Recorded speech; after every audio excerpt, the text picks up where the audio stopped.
Hey everybody, Alton Jones here. If you're like me, I enjoy changing my own engine oil right here on my Mercury outboard. This is a 4-stroke Pro XS 250, and I'm going to show you everything you need and every step you need to take. It's super simple. Save yourself some money, change your own oil. Here's everything you're going to need. You need an oil drain pan that has at least probably a 10-quart capacity because you're going to drain 7 quarts out of that engine.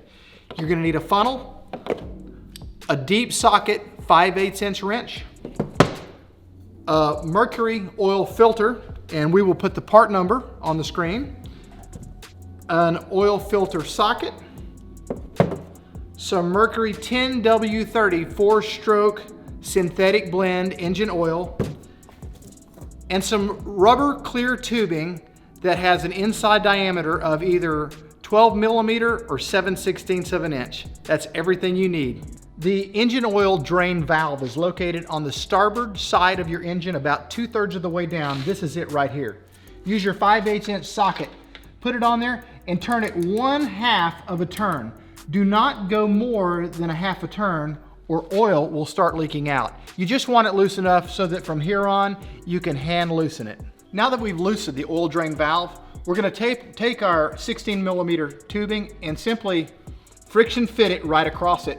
And then you're going to unscrew it 2.5 turns, no more than 2.5 turns. Don't take it all the way out. You don't want to risk damaging the seal on that valve. But once you go 2.5 turns, oil will begin to flow. And I may not even need to go that far. There we go. My oil is now draining. We've been draining for about 5 minutes and we've slowed to almost a 0 drip, maybe just an occasional. So what I'm going to do, I'm going to leave the hose turned on, connected, and I'm just going to screw this back in however much till it feels not tight, but just so that I know the oil's not going to flow out of this. Because if I do this right, we are going to spill 0 oil. Okay, there we go. And then I'm just going to pop my hose off. The only residual oil here should be what's in my hose. There we go. I'm going to wipe up. I did get 1 drop right there. That's it. But the hard part is done. Use your 5/8 wrench again and snug, but do not over tighten your oil fill valve. Just snug.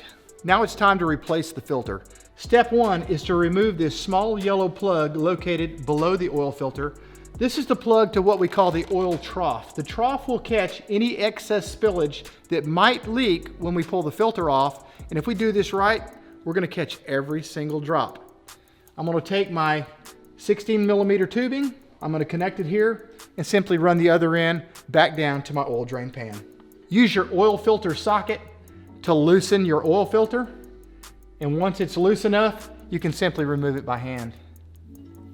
And if you're going to get any drippage, it's going to be coming out of this oil filter, so try to let it fall right there in the filter socket and your filter trough will catch it. Discard the oil filter and let any excess drippings drain. I'm just going to wipe any excess oil out of the bottom of the filter housing right there. We want to take a very small amount of our Mercury engine oil and we're going to rub it right here on the seal of the new filter. So I'm just going to take my finger and rub it right around, and all I'm trying to do is moisten it to increase the viability of that oil seal. Take the new filter and simply screw it by hand into place.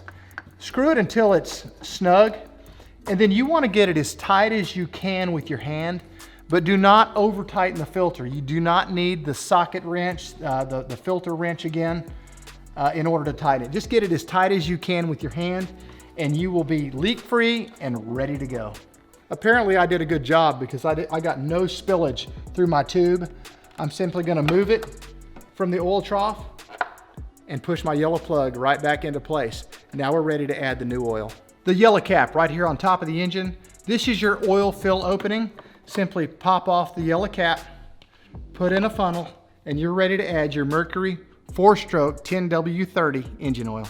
The Mercury 4-stroke has a 7-quart sump, and when you've added the 7 quarts, simply remove your filter, replace your yellow plug, and check your oil level for safety on the dipstick. If you put in the right amount of oil, you should be about in the midpoint of the operating range on the dipstick. That's it. The oil is changed, and this Mercury is ready for its next 100 hours of use.